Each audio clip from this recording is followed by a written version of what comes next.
Olá, olá, olá, seja muito bem-vindo, seja muito bem-vinda a mais um episódio do podcast dos Empreendedores Compulsivos, nessa segunda temporada que se chama Empreendedores que Transformam. Eu sou Luiz Felipe Pátio, sou o CEO dos Empreendedores Compulsivos e hoje aqui comigo, como sempre, a nobre presença dele, o fundador dos Empreendedores Compulsivos, Alessandro Saad. Fala, Alê! Esse negócio de nobre vai pegar, hein, Luiz? Vai pegar, comendador, tá na moda falar de comendador agora, né? Bora aí, mais um para caixa. Vamos junto, que Mais de um, hoje, mais um inclusive, para mais um o para entrevistado é em caixa. dupla, né? Hoje é em dupla, hoje a tela vai ficar aqui com 4 janelinhas para quem estiver assistindo a gente pelo YouTube, quem estiver ouvindo a gente pelos nossos canais de podcast, aí pelas plataformas de podcast. Imagina que a gente está com 4 janelinhas hoje. E tudo isso só é possível graças também aos nossos apoiadores, é importante a gente sempre mencionar isso, e nós temos o apoio do jornal Empresas e Negócios, onde também, ao acessar o site do jornal, você consegue assistir aos episódios do podcast dos Empreendedores Compulsivos e ler nossas colunas com diversos temas escritos por diversos membros dos Empreendedores Compulsivos. Mas vamos falar de grana, Lê. Hoje é o dia de falar. Você, como um bom Saad, entende muito de dinheirinha, de investimento, toda aquela sua fortuna que você tem investida por aí. E hoje nós temos 2 super convidados. Eu vou colocar eles aqui para a sala. E olha a honra, eles estão falando conosco, gravando diretamente do Porto, em Portugal. Então eu vou colocar aqui eles na sala. Bem-vindo, Tiago Piaçum Teodoro e Thales Nóbrega. Muito bem-vindos. Olá. Tudo bem aí? Boa noite. Saúde. Saúde. Boa noite, pessoal. Muito obrigado pela receptividade aí de vocês. Seja um bom papo entre todos. Estamos aí para ajudar. Muito bem. Eu vou apresentar o Tiago, e depois você apresenta o Thales. O Tiago Piaçum Teodoro tem 27 anos, é formado em Economia pela Universidade Federal do Rio Grande do Sul, é um empreendedor nato, deve ser compulsivo, nós vamos descobrir isso com certeza. Já na época da faculdade, fundou uma empresa júnior que liderou um movimento de empreendedorismo. Opa, vamos saber disso aí. O mundo dos investimentos entrou na vida aos 22 anos e em 2015 começou a trabalhar como estagiário em um dos escritórios da XP, na cidade de Rio Grande, no Rio Grande do Sul. Foi para São Paulo em 2016 para participar de um programa de formação de jovens chamados No Mercado Financeiro, ou é N Mercado Financeiro, Tiago? É N Mercado Financeiro, e já fica a primeira grande dica aí de conhecer os programas de formação da Fundação Estudar. São fantásticos aí para quem é do interior. Muito legal. Então ele participou do programa de formação de jovens chamado N Mercado Financeiro, que a Fundação Estudar promove para 350 estudantes do Brasil inteiro conhecerem as maiores empresas do mercado financeiro. Poxa, que interessante, hein? E aí, Ale, temos o Thales. Fale sobre o Thales. O Tiago não vem sozinho, né? Ele vem com o Thales Nóbrega, que tem 30 anos, precoce. Aos 12, preferiu morar sozinho em Rio Grande ao acompanhar a mãe e o padrasto em uma vida no campo. No final de 2015, ele começou a se interessar pelo mercado financeiro e em 2017, quando passou a ganhar dinheiro e se interessou por investimentos. Em 2018, tirou a certificação de assessor de investimentos e nessa época se conectou com o Tiago, que já havia aberto a Axis Investimentos. Em agosto de 2019, se tornaram sócios com 42 milhões de reais em carteira, ou seja, eles não estão brincando. Nem um pouco. Hoje eles são sócios, né? Eles tocam a Marco Investimentos, que é uma startup que começou as suas operações em 2018 com o nome de Axis Investimentos, como o Ale falou.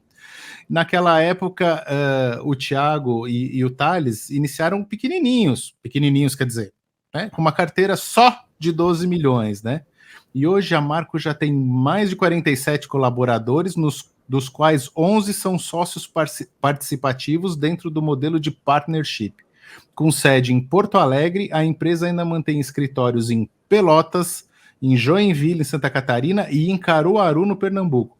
E fica responsável pela gestão de quase, escuta essa ali, R$1 bilhão. E a expectativa é expandir o acesso aos investimentos por meio da formação de 1.000 analistas de investimentos até 2025. Os dois são jovens, mas tem história já, hein, Ale?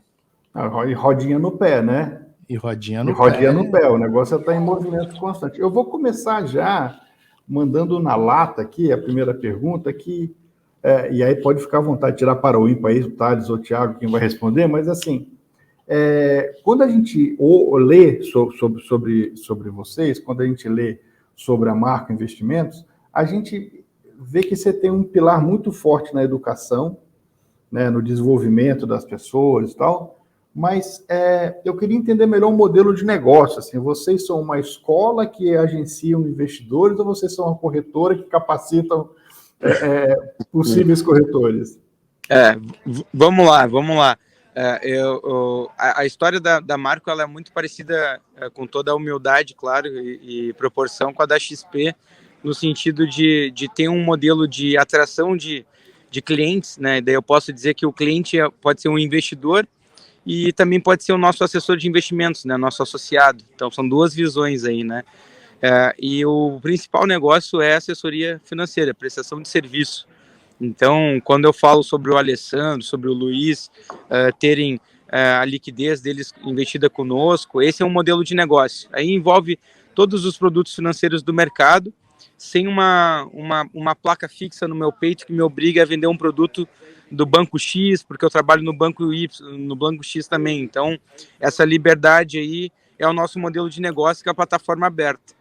Só que daí surgiu, nesse ano, na realidade a gente vem planejando desde 2020, surgiu a ideia de criar uma plataforma que potencializasse jovens no mercado financeiro, né? Que tirar uma barreira para quem quer trabalhar no mercado financeiro. E aí surgiu um novo modelo de negócio, que é a Marco Lab, que é a formação dos 1.000 assessores que a gente tem programado aí até 2025, que teve a captação de recurso, que teve toda a questão da gente dividir até as funções, né? Eu tentar focar um pouco mais na parte de tecnologia e o Thales no operacional do nosso negócio de investimentos. Então, um não elimina o outro. A gente fala que tem um negócio tradicional, que é prestação de serviço, e o negócio de tentar escalar a contratação de novos agentes, porque nós nos consideramos jovens, né? Então, é isso. Então, eu estou entendendo que são duas verticais, uma vertical de educação, de capacitação, e outra onde você trabalha de fato com os investimentos. E você falou que a Marco Lab foi quem recebeu o aporte para fazer essa capacitação, né? Eu queria que você contasse mais disso, dessa perna de educação, que você já captou recurso e você tem um desafio agora de entregar, e a entrega, na verdade, a contrapartida desse dinheiro que vocês receberam, são profissionais capacitados que possam, de alguma maneira, operar com eficiência no mercado, né? Queria que você contasse um pouquinho desse desafio. Eu acho que o Thales pode contar um pouco disso, porque a gente criou a plataforma para tentar modelar um pouco do nosso início, né? Imaginem que o Alessandro, recém-formado em engenharia, encontra um ambiente difícil para a carreira dele como engenheiro, ou fez direito e também não está se encontrando na carreira, e do nada surge uma profissão no Brasil nova, né, que é a de assessoria de investimentos. Só que é uma profissão que tem uma barreira de entrada grande para quem não é do mercado. Só que a gente pegou pessoas que não eram do mercado e conseguimos fazer com que elas tivessem um bom desempenho. Como? Aí a gente criou uma plataforma que representa isso, né, que é a Marco Lab, que é um modelo onde tu trabalha com o conceito Anywhere, tu tem todo o suporte de ter a captação de clientes, a forma de remuneração dessa carteira de clientes ali, tu tem todo ali o conceito de modelagem de atendimento, para tu dar um atendimento de excelência, e isso foi discutido a 6, 7 mãos, entre a XP está nos apoiando muito nisso, isso tem que ficar bem claro.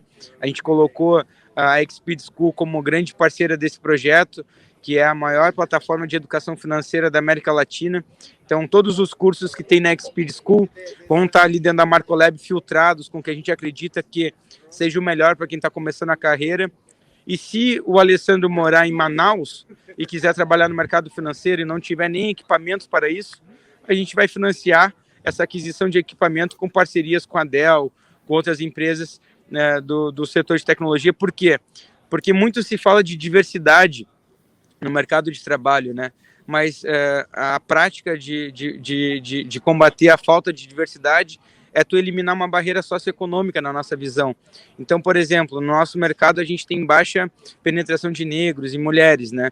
Só que tu vai fazer um processo seletivo, esse currículo nem chega na nossa mesa. Então, por quê? Porque isso tem um pouco a ver também com a questão socioeconômica do próprio mercado, que exige tu ter pessoas que possam investir, que sejam próximas a ti, ou uma faculdade que seja voltada para o business, que isso já é uma barreira também socioeconômica. Então, quando a gente cria um processo de formação que não tem um custo para a pessoa, eu estou dizendo para ela que se ela tiver vontade, proatividade para querer aprender uma nova profissão, nós vamos dar as ferramentas e isso vai ser feito por um canal B2B voltado para quem está começando sem background. Daí tu pode estar me falando assim, porra, isso é o modelo da XP. Ela pegou o canal B2B, né, e transformou agentes autônomos em mini bancos, digamos assim, né, porque transaciona produtos financeiros em larga escala. Só que a plataforma da XP hoje, ela é o manjar do bancário, né, que já tem uma carteira de cliente, que vai lá, traz essa carteira para uma plataforma aberta. Então, tentem contratar uma pessoa que está começando a carreira do zero. A XP então não é um ambiente pró pessoas que estão começando a carreira, entendem? E eu comecei nesse ambiente, ligando do interior, fazendo cold call para clientes do Brasil inteiro, captando clientes com a famosa cold call. E como eu desenvolvi um bom trabalho nessa área, e o Thales também é um avatar disso. O Thales não terminou a graduação de direito dele por convicções próprias da vida dele, desempenhou um papel fantástico como assessor, e isso não foi impeditivo para ele, entendem? Não ter carteira de clientes, ter começado do zero. Então, o nosso produto, primeiro, está aí, para que, se der certo essa formação, um Open Finance, um Open Banking, transformar isso numa plataforma multiproduto, é um passo que, na nossa visão, é uma decisão. Diferente de eu construir um software de intermediação de produto agora.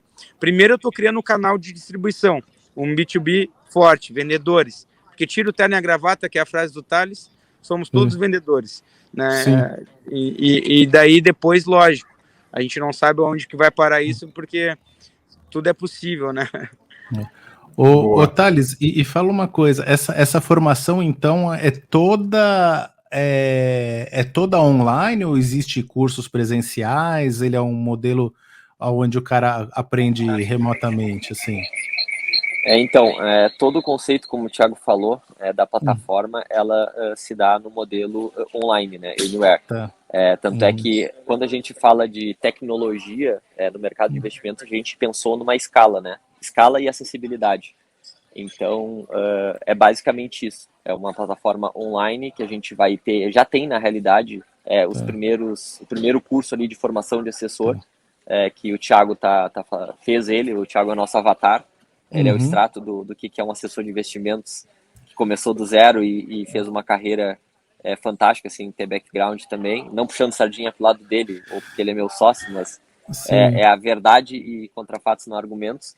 E a beleza toda foi que quando a gente estava no meio desse turbilhão do mercado financeiro, dessa enxurrada de informações, a gente também tentou expandir no modelo tradicional, e só que a gente acabou entendendo que nada mais justo e honesto do que a gente olhar como que nós começamos a nossa carreira e o porquê que isso deu certo para nós. E a gente deu um estalo, né? Pô, isso é cultura. Se a gente deu certo, a gente talvez consiga replicar isso. Aí a gente olhou o nosso modelo da empresa, como que a gente cresceu também. Esse modelo foi sempre o quê? Treinando pessoas não tradicionais. O que é o não tradicional no mercado? Como o Thiago falou, não é o cara que tem carreira no mercado bancário tradicional, não era o cara que tinha talvez trabalhado numa multinacional e já tinha bons contatos. Era simplesmente pessoas de família. Não que isso não ajude, tá? Isso ajuda muito no início de carreira. Isso inclusive é um adicional. Mas a gente conseguiu também sempre treinar pessoas que não tinham esse background, porque a gente olhou para nossa história e viu algumas características que deram certo, mas como pessoas.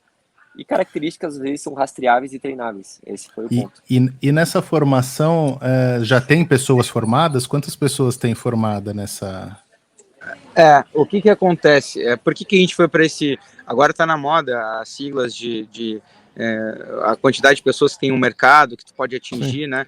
quando eu aumento o aspecto de captação de formação de pessoas que não têm carreira no mercado, eu consigo ter uma visão sobre o mercado de trabalho muito mais abrangente, sobre quantas pessoas eu posso formar. Então, o que a gente está fazendo agora, o estágio que a gente está?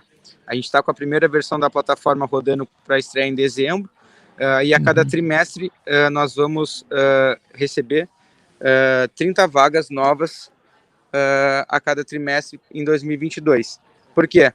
Porque é óbvio que quando a gente faz uma plataforma B2B, nós temos um problema que é entregar todas as respostas que precisam ser entregues sem que o consumidor final, que é o cliente, que é o assessor, use ela. Então, o que a gente fez? A gente fez um business plan para que em 22, 120 pessoas estejam na plataforma rodando com o conceito Anywhere. Hoje nós temos 5 pessoas fazendo o teste. E uma pessoa veio de um país diferente do Brasil, está acessando a plataforma e os feedbacks estão bem legais quanto à questão prática de como começar a carreira, entendeu? Então, a ideia é dobrar esse número a cada ano e chegar nesses 1000 aí, que é o número do sonho, né? A gente mira alto para, se errar, ter 500 ali, que já é um número bem relevante.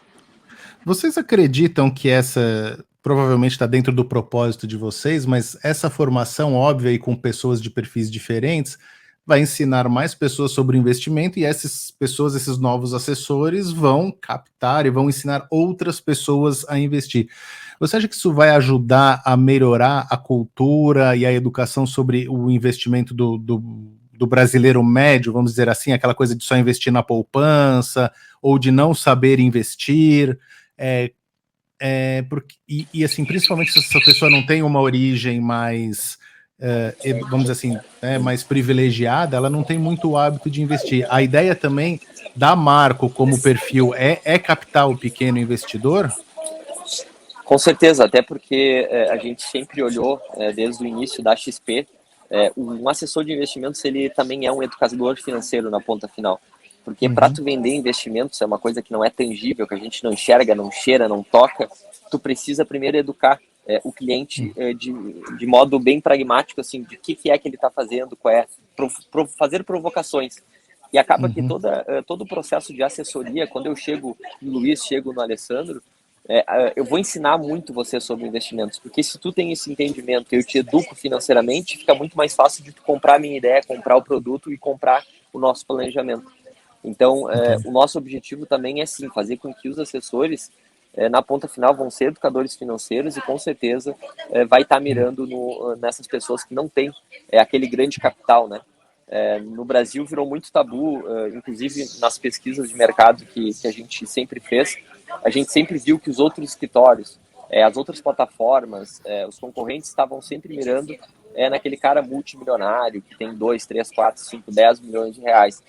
E a gente tem um foco e um nicho bem segmentado. A gente não quer, não é que a gente não quer, o nosso foco também está no cliente de 50, 100 mil, 20, 30 mil, porque esse cara no início de carreira ele acaba tendo um apetite às vezes muito maior para comprar uma ideia, um planejamento de investimentos, e que propriamente o Luiz ou o Felipe ou o Alessandro, por exemplo, que já tem a sua vida estabilizada, já tem seu grande capital. Certamente você não vai conversar só com a Marco, já conversou com o teu banco, já conversou com mais 2 ou 3 escritórios da XP. Então, assim, esse cara ele acaba sendo muito mais abordado, digamos assim. Deixa eu voltar no tempo um pouquinho, assim. A gente aqui nos Compulsivos tem uma relação muito forte com empresa júnior, sabe? A gente apoia pra caramba essas iniciativas e toda vez que a gente está junto com os estudantes, com os alunos, a gente acredita muito que esse negócio tem um potencial de crescer rápido, né? A gente acha que é um celeiro ali de atitude empreendedora e de visão de oportunidades de negócio e tal, tanto que a gente dedica aí quase 20% do nosso esforço para oferecer de maneira gratuita a participação de alguns dos compulsivos em projetos de empresas juniores. Eu queria que vocês fizessem uma analogia, se vocês acharem que faz sentido, do estímulo que vocês receberam durante a faculdade, mesmo que incompleta, tendo contato com a empresa júnior, e levar esse desafio, replicar isso para o mercado de gente grande, né? Isso daí é a minha praia, tá? É meu norte, tá? Aí eu posso dizer para vocês que talvez o que eu possa contribuir muito para outras pessoas seja essa característica da intensidade que eu tive durante a minha construção como empreendedor, dos estímulos corretos para sonhar grande. Eu brinco que quando eu entrei na universidade, eu perguntei o que um economista fazia no mercado de trabalho. E eu tive ótimos professores, eu amo a faculdade que eu fiz faculdade federal, muitos professores de extrema qualidade, mas faltava aquela conexão com o mercado de trabalho, eles nunca tinham trabalhado na iniciativa privada. Então eu brinco que meu professor, que hoje é meu amigão, sempre foi assim, tu pode fazer muitas coisas. Eu falei, tá, mas me fala uma. Tu pode muitas áreas. Eu falei, tá, mas qual área? Ele, cara, são muitas coisas, muitas áreas. Daí eu pensei, porra, eu tô ferrado, cara, porque eu brinco que a gente, no trote do bicho ali, todo mundo, qual é teu sonho? Daí, eu falei Bolsa de Valores, daí o outro levantou Bolsa de Valores. Hoje é meu sócio, tá lá em Caruaru com o escritório aberto. Então a gente brinca que nessas coisas da vida, tu te junta com as 5 pessoas da tua volta ali, que a gente brinca que a média que tu tem das 5 pessoas que tu convive pode ser pro bem ou pro mal, né? Então, na faculdade eu consegui muito isso, de me juntar com pessoas que tinham uma visão de que empreender era algo positivo. Não era aquela coisa de oprimir, de subjugar, de explorar. E isso pode parecer besteira eu estar falando aqui, mas eu juro para vocês que em 2015, 2016, quando eu estava fazendo faculdade, a visão sobre empreendedorismo ainda era um pouco isso, no interior, né? E eu lembro que a gente fazia eventos de empreendedorismo, de networking, como fazer networking.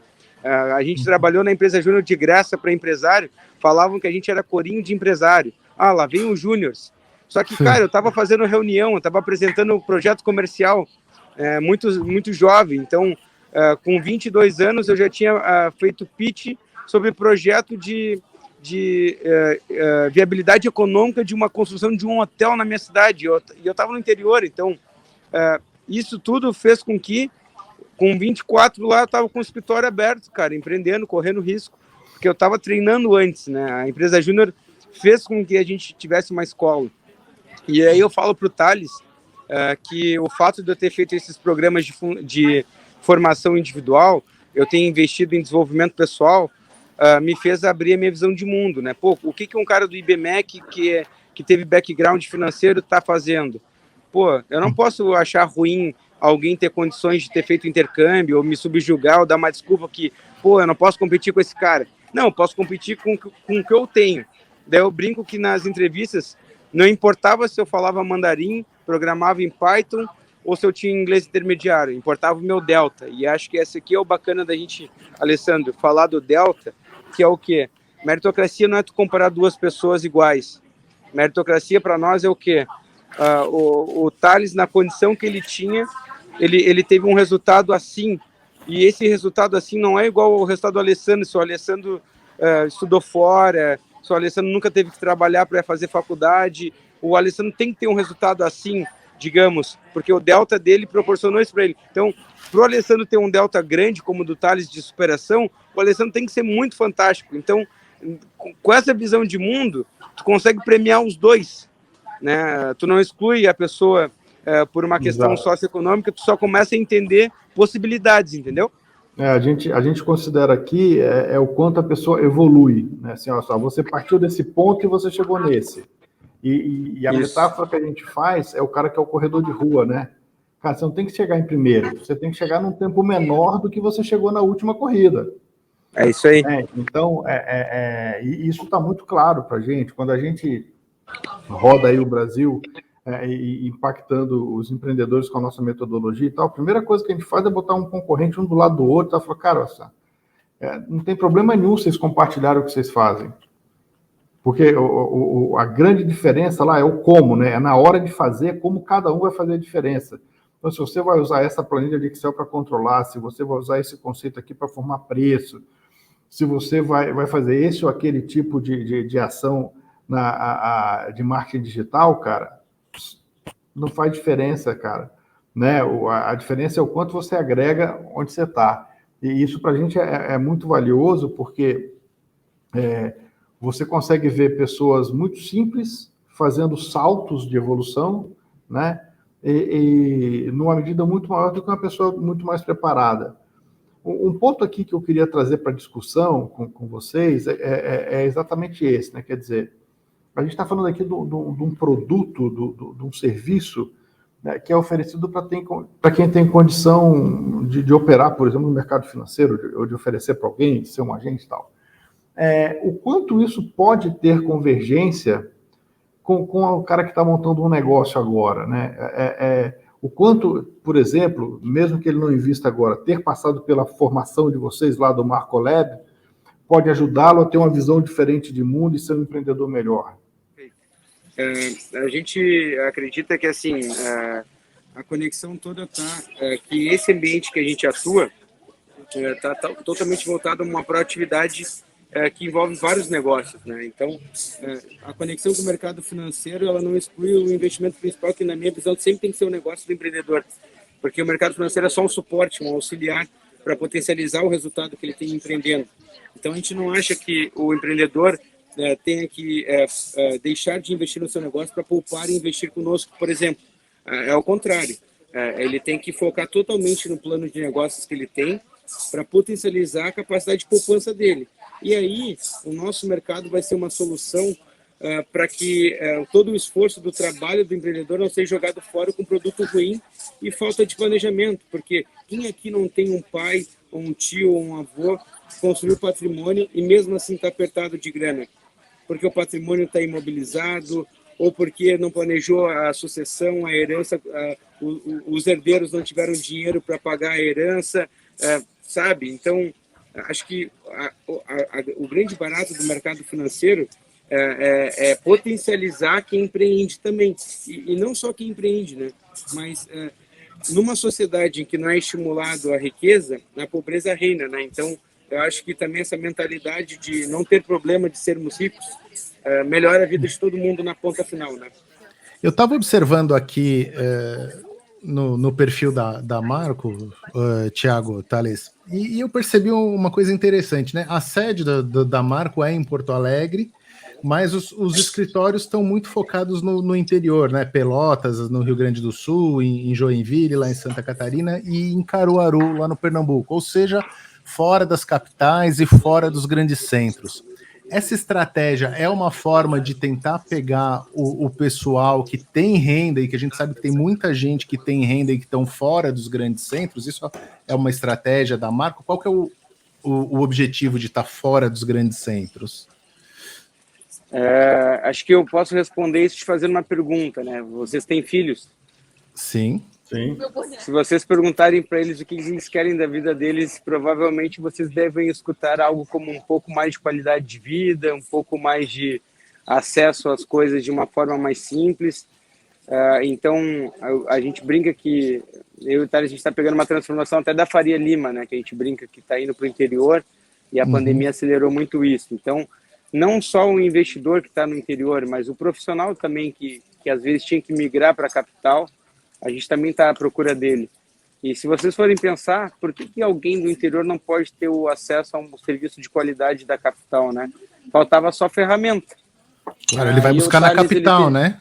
Ele muitas vezes vai buscar na capital esse serviço. Né? Então acaba que essa estratégia, além da gente ter programado do interior, é porque a gente queria também sempre trazer o que tinha de melhor na capital para o interior, porque por mais que a gente viva no mundo de informação, e o mercado financeiro ele é extremamente dinâmico, a prestação de serviço, porque qual é o nosso grande diferencial? Tá? A plataforma ela é commodity, o nosso escritório da XP tem e outros 800 escritórios também tem, mas o que tu faz com a informação é o que é o diferencial. Então a gente quis trazer o que tinha de melhor de informação no mundo do mercado financeiro e trazer para o interior numa prestação de serviço diferenciada. E isso foi uma estratégia também, por quê? Porque lá atrás, quando o Thiago e junto com o resto com o pessoal abriu o escritório, o que foi enxergado ali? Cara, não tinha nenhum dos grandes players no interior.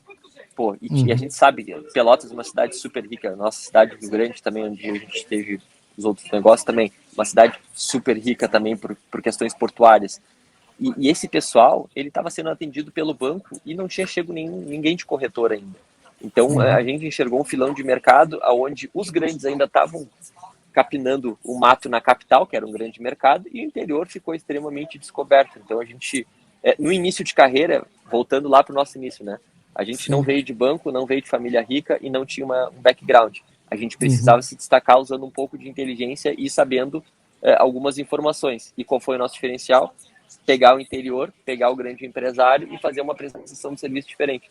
Então, veja, também teve um pouco de estratégia ali atrás nessa, e a gente continua executando ela. Porto Alegre foi muito uma oportunidade de expansão, porque a empresa também começou a crescer, um grande nome, uma grande capital também fazia um pouco mais de sentido, até por questões de logística mesmo, né? E em busca de alguns profissionais que a gente profissionalizou, a gente expandiu, e a grande capital acabou nos dando também esse tipo de acesso. Uma vez que a gente cumpriu esse requisito de uma empresa que está crescendo, já é grande não, a gente acha que é pequena ainda, mas uma empresa precisa estar numa capital pelo menos. A gente cumpriu esse requisito e continuou expandindo para os outros interiores. Então, numa ordem cronológica, Pelotas foi a nossa matriz, depois Porto Alegre, grande capital, cumprimos o requisito, fomos para Joinville e Caruaru no estado de Pernambuco. Então, sempre foi uma estratégia assim da empresa, a gente acredita que isso é um diferencial. E agora os grandes players estão olhando também para esse mercado do interior, só que a gente conseguiu cravar algumas bandeiras aí, porque a gente chegou antes, né? E é uma prestação de serviço, o relacionamento do nosso mercado conta muito. É isso que eu ia perguntar, assim, eu entendo que o que vocês estão fazendo começou sendo um diferencial, e o fato de vocês terem oportunidade de crescer e estarem próximos de grandes como o XP também chama atenção para a região onde vocês estão atendendo, né? A pandemia deve ter feito as pessoas perceberem o oposto também, né? Quer dizer, eu posso trabalhar de qualquer lugar, mas eu também posso escolher qualquer parceiro para investir nos meus negócios, não precisa estar aqui do lado, né? O que vira um diferencial, mas também pode virar uma armadilha, né? Eu queria que vocês contassem para a gente o que vocês estão vendo lá na frente. Eu já sei que na parte de capacitação das pessoas vocês têm essa meta ousada de ter 1.000 pessoas capacitadas com conhecimento e que podem ajudar vocês a continuar crescendo dessa maneira colaborativa que vocês desenvolveram, né? Que tamanho vocês enxergam o Estado daqui a 5, 10 anos? Bom, vamos imaginar o seguinte, né? A gente brinca que o Brasil é sempre um extrato, algumas décadas atrás em alguns setores dos Estados Unidos, vamos dizer assim, dos mercados maduros, né? E se a gente analisar aí que a nossa indústria tem 10 anos, vamos colocar assim no papel 10 anos de maturidade, é só o começo de uma indústria nova no Brasil, no mercado financeiro, como indústria acessível para todos. Quando a gente olha para os números, a gente está bem na margem mesmo do que é esse oceano.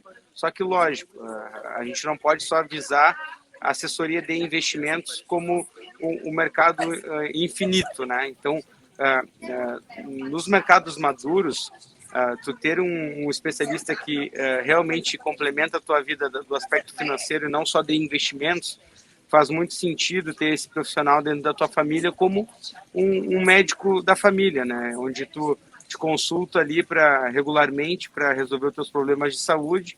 E essa figura no Brasil ela ainda não está consolidada. Tem um corretor de seguros de carro, tem um corretor de seguros de vida, tem um corretor que tu faz o câmbio, tem o banco que tu pega o empréstimo, tem a corretora que tu faz o teu investimento. E tudo isso nos mostra que esse mercado vai para uma consolidação em que os grandes serão pessoas que resolvam problemas, e acho que isso em toda a indústria, né? Quando tu resolve um problema, tu tem aí um mercado amplo.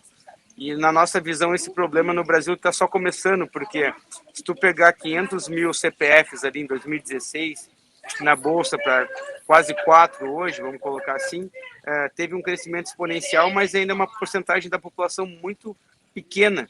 Quando a gente olha a Índia, a Rússia, não estou nem falando dos Estados Unidos, quando a gente olha emergentes, né, países parecidos com o Brasil, é um mercado que pode fazer vezes 10 ainda, mesmo depois de ter saído de 0 a um pouquinho, vamos colocar assim, né? Então, para 5 anos, a gente projeta ter uma custódia em torno de 5 bi, e a ideia não é só ter custódia, porque na nossa visão, ela é só um número de referência ao quanto que tu tem de confiança dos investidores, mas também ter um canal multiproduto, onde o Alessandro seja atendido pelo Thales e ele sai dali com a previdência dele resolvida, a questão de risco de vida resolvida, a questão de financiamento para a empresa dele resolvida. Então, a gente acha que o Open Finance vai possibilitar que eu compita com a minha bandeira com qualquer banco, porque os dados vão estar ali para mim. E a intermediação de produtos financeiros vai ser muito simples, o que vai diminuir o custo para o empreendedor, ou seja, vai facilitar para quem empreende. Acho que a segunda grande revolução do país, depois do Plano Real, vai ser o Open Finance, que vai liberar crédito de uma forma muito menos restrita, e a gente está se preparando para isso, né? Deixando bem claro que a XP é o parceiro que a gente escolheu para fazer isso, pelo tamanho, robustez, pela história de ter começado também por pouco a cultura, mas respondendo aí 2025 é esse 5 bi com um canal de produtos diversos, para não ter a armadilha de ser um banco grande, né? Que no caso a XP poderia cair na armadilha de virar um bancão pelo tamanho que se tomou. E a ideia é nunca parar de inovar, é o que a gente está tentando fazer. Eu acho que até complementando, Alessandro, complementando o que o Thiago disse, o grande objetivo além desses 5 bi é os 1.000 assessores, sim, porque o que a gente enxerga? Tudo isso só é possibilitado, pessoal, porque sai do nosso mercado financeiro, o gap, um dos maiores gaps que a gente tem no Brasil continua sendo a educação, certo? E o que voltamos ao que a gente falou aqui, o que a gente faz também é educar o cliente financeiramente. Então isso a gente acha que é muito, sem olhar números, sem falar de 2, 3% de população, a educação financeira no Brasil ela ainda é para poucos ainda, a gente nem pensa. Agora, há 2 anos atrás que a gente começou a ter algumas matérias lá no ensino fundamental, no ensino médio, sobre educação financeira, e o que nos possibilita o mercado ser tão grande ainda é de fato não ter tanta educação financeira. Esse aqui é o ponto. Então, além desses 5 bi, os 1.000 assessores, aliado com a educação financeira, que a gente acredita que é o que vai fazer abrir novas contas, novos horizontes e, enfim, escalar o negócio de verdade também. Legal, bacana. Eu tenho uma curiosidade, aqui para vocês responderem. Nesse momento que a gente está fazendo a gravação, é começo de noite aqui no Brasil e vocês estão direto de Portugal. Aliás, muito obrigado, porque é tarde aí. E vocês estão falando conosco, e eu queria saber, esse passeio, entre aspas, em Portugal, é férias ou são pesquisas para novidades que vêm por aí? Bom, a gente na realidade veio receber uma premiação aqui, com toda a humildade falando, a gente está dentro das 20 operações aí que se destacaram no segmento de planejamento patrimonial dentro da XP. Então, nós passamos 5 dias em Lisboa, aproveitando o evento, que foi o primeiro Insurance Experience. Tivemos com o Benchmall, trocamos ideias com outros gestores. Foi uma troca rica de informação, a gente está saindo super inspirado. O que a XP fez com investimentos vai fazer na área de seguros no Brasil. É uma área que é muito batida pelo baixo nível de solução que a pessoa contrata, né? Normalmente um seguro é empurrado goela abaixo, e a visão do corretor de seguros é aquela péssima do cara que te vende qualquer coisa, qualquer preço, e o nosso trabalho é realmente educar isso como um mercado maduro, porque tu vai no Japão, vai no mercado desenvolvido na Europa, tu compra um imóvel, ele é coberto por seguro.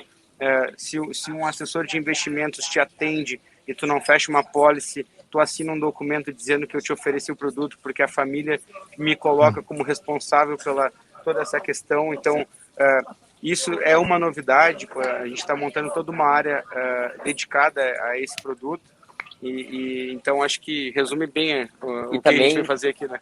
E também tem a parte que a gente ainda não pode falar para vocês, mas que isso também serve como um retreat que a gente está fazendo de planejamento para todo o nosso 2022. A gente sai daqui dessa viagem com 2022 planejado. E também, né, pessoal, a gente está aqui, mas a gente tem internet, a gente está trabalhando. Então, o do nosso conceito que a gente está vendendo, inclusive, junto com a Marcolab, é a possibilidade de trabalhar anywhere, que também é o que a XP está fazendo. Então, voltando, né, pessoal, a gente não está inventando a roda em vários aspectos. A gente está tentando aprimorar e dar uma solução em um nicho de mercado que poucas pessoas talvez tenham dado a devida atenção. Então, legal. Se eu faço do interior, eu faço do exterior, né? Daqui é para Barcelona, depois para Suíça, depois terminamos em Paris, e muita coisa nova vai vir daí, porque nosso evento aí, a gente já passou do BI, a gente vai fazer o evento dia 11 de dezembro em Pelotas. A gente está com 3 sedes sendo inauguradas, reformuladas, apresentadas para o público, porque graças a Deus a pandemia está melhorando as coisas. A gente passou 2 anos muito reclusos, foi o primeiro evento que a gente vai desde 2019, então, pô, é um momento único. A gente acredita na volta do cliente no escritório, tomando cafezinho. Muita gente fala que isso acabou, não acabou, gente. Os clientes estão com saudade de voltarem a ter uma rotina também normal no atendimento deles. É lógico que o aprendizado dessa pandemia para o prestador de serviço, na minha visão, foi enriquecedor por vários aspectos. Então, muita gente teve que aprender a vender à distância, e isso não se perdeu depois com a volta. Então, a gente está vindo para cá também para conhecer o que tem de novo também. Não é um segredo disso, porque no Brasil a gente ainda tem um sistema de comissão por produtos como aspecto de remuneração do assessor, como o mercado normal. E na Europa, no mundo, a gente tem o comissionamento fixo, né, que é o consultor, que é aquele cara que não ganha por produto transacionado, e sim por um percentual da carteira. E a gente está trazendo essa novidade também para o mercado brasileiro, porque a gente acredita que o conflito de interesse entre cliente e assessor não pode existir por um produto A ou B. Por mais que a gente tenha os nossos valores, os nossos pilares, não levando esse conflito para a mesa, porque na ponta final também, se tu prioriza um produto A ou B na conta do cliente por uma comissão X ou Y, na ponta final tu não cresce, né? E a Marco a cada trimestre cresce 50%, graças a Deus, por causa do nosso atendimento, né? Que daí é legal a gente frisar que dá para fazer os dois, né, no mercado que começou agora, mas a gente já está se preparando para o mercado cada vez mais voltado para ter o cliente em casa e não vender produtos financeiros. Mais maduro, né? Acho que isso é um mercado mais maduro, modelo praticado lá fora, e é isso. Maravilha, maravilha. Parabéns aí pela premiação, por todo o sucesso. E aí a última questão, que o tempo aqui passa rápido, a gente não percebe, o papo fica gostoso, já foi quase 1 hora de conversa aqui. Eu queria, assim, pedir tanto pro Thiago quanto pro Thales, que vocês deixassem uma dica. Quer dizer, vocês foram pessoas, vamos dizer assim, self-made, né, que se fizeram, que começaram, que batalharam, que foram atrás, e que tiveram os seus incentivos. Se vocês tivessem que dar uma dica para um jovem, para um empreendedor que tá começando hoje, o que você daria que vocês deixariam de dica para poder crescer e ter sucesso numa carreira empreendedora? Eu acho que a gente relativiza muita coisa na vida, mas tem uma coisa que não dá para relativizar, que é se importar com as coisas, né? Então, se tu se importa com alguma coisa, tu vai lá e resolve qualquer tipo de problema e desafio. Então, primeiro, desenvolvimento pessoal, ele é mais importante que desenvolvimento técnico. Quando tu tem um sonho claro na tua cabeça, e não precisa ser desenhado qual é o teu sonho, mas um propósito também. E também não é aquele propósito clichê. Cara, eu quero me desenvolver profissionalmente porque eu quero ajudar minha família, ou eu quero mudar a minha história. Quando isso está claro, tu vai buscar as ferramentas. E para buscar as ferramentas certas, tu precisa ter gente boa do teu lado. Então, ninguém faz nada sozinho, né? Então, cara, se não fossem os meus colegas me dando resumos da graduação, eu não tinha me formado. Porque eu trabalhava 2 turnos e fazia faculdade à noite. Então, pô, tá aí um valor absurdo. Eu ter me conectado com pessoas que eram solidárias à minha vida profissional. Hoje eu posso dizer que eu retribuo indicando elas para vagas de trabalho que elas queiram, né? Porque eu me conectei com o mercado muito, então é uma troca. Então a minha dica, na realidade, primeiro, se importar com o problema, porque tu pode estar sempre na margem de tudo na tua vida, aí tu nunca vai conseguir ter sucesso, na minha visão. Até brinco pro Thales, né, Thales? A gente foi na palestra do Michael Phelps, uma vez, a gente teve a oportunidade de escutar aquele monstro falando, e falaram: Michael, tu não acha que tu perdeu a vida, vivendo dentro da piscina? Muita coisa tu não viveu, né? E ele fala: cara, eu tava vivendo meu sonho, eu sabia que para ver meu sonho eu precisava morar dentro de uma piscina. Agora eu não preciso mais. E esse tipo de consciência faz com que tu não relativize. Por exemplo, muitos jovens dizem: eu não quero vender minha saúde mental pelo trabalho. Não é vender saúde mental, tu estar preparado para uma Olimpíada, cara. O Michael Phelps tem mais medalha de ouro que o Brasil. Então, é um nadador, né, Thales? Então, acho que é isso. A dica que eu ia dar, ela segue muito essa linha, e a nossa convivência aqui com o Guilherme Benchimol, uma das perguntas que a gente fez para ele foi, a minha dica seria para esse pessoal não também achar que não vai existir desequilíbrio, tá? Porque o sucesso ele requer um desequilíbrio inicialmente, e é o preço, como tudo na vida. Então, a vida é um eterno plantio e colheita, né? Então, eu daria 2 dicas na realidade. Primeiro, essa, e o segundo é também para ter paciência, porque tudo que é duradouro precisa dar tempo para que a natureza, eu sou mais filosófico também, para uma boa árvore ficar de pé, ela precisa ter boas raízes. E essas boas raízes, elas vêm com tempo e com valores, né? E aí, quando eu falo valores pessoais mesmo, que foi coisas que são imutáveis na minha vida, como eu sempre pautei o meu norte da minha vida. Sempre quando eu tive perdido, digamos assim, não foram poucos momentos, eu olhei para quem eu era e para os meus valores. E esses valores pessoais, com crenças, nunca me deixaram eu fazer nada de errado. E isso tu pode sempre errar, porque tu vai errar com a tua convicção, pelos teus propósitos, teus valores. E aí é só um erro contínuo que uma hora as coisas vão começar a acontecer. Então, um pouco mais profundo seria essa a minha dica, assim. Maravilha. Legal, obrigado pelas dicas. Alessandro Saad, comentários finais? Não, cara, já anotei e vou atrás. Eu queria agradecer aos dois, ao tempo, a disponibilidade de pararem a viagem de vocês para conversar com a gente, e esperamos bater um papo na volta. Obrigado. Com certeza, bateremos. Pessoal, parabéns aí pelo podcast, parabéns também pelo projeto que vocês têm, que vocês também estimulam a educação, o empreendedorismo, isso que vocês fazem aqui. Eu acho que é uma semente de informação, é uma semente, às vezes, de esperança para várias pessoas, e isso é bonito. Então, isso é um propósito legal e é muito bonito. Parabéns. E eu gosto da prática, tá? Vou falar uma coisa aqui agora que é mais do que dica. Por causa de um podcast, no caso, uma palestra física, vamos supor assim, hoje, a pessoa que fez a nossa captação da Marco Lab acontecer é a nossa sócia, porque eu estava num momento escutando um podcast, uma palestra sobre empreendedorismo, me conectei com aquele empresário, ele foi nosso mentor e hoje é nosso apoiador. Então, a outra dica da pessoa estar sempre perto de vocês, porque vocês vão trazer alguém aqui um dia que vai contar alguma coisa pequenininha que pode mudar muita coisa, e é isso que a gente busca, sempre crescer. Então, obrigado pela oportunidade e contem conosco aí na volta. Valeu. Legal, obrigado, muito obrigado. Eu queria agradecer aqui ao Thiago Piassum Teodoro e ao Thales Nóbrega, eles são sócios na Marco Investimentos, por este bate-papo aqui no podcast. Queria agradecer também a nobre companhia de Alessandro Saad, e assim a gente encerra mais um episódio do podcast Empreendedores Compulsivos nessa segunda temporada, Empreendedores que Transformam. Até a próxima, pessoal. Obrigado. Tchau, tchau. Tchau, pessoal. Até a próxima. Tchau, tchau.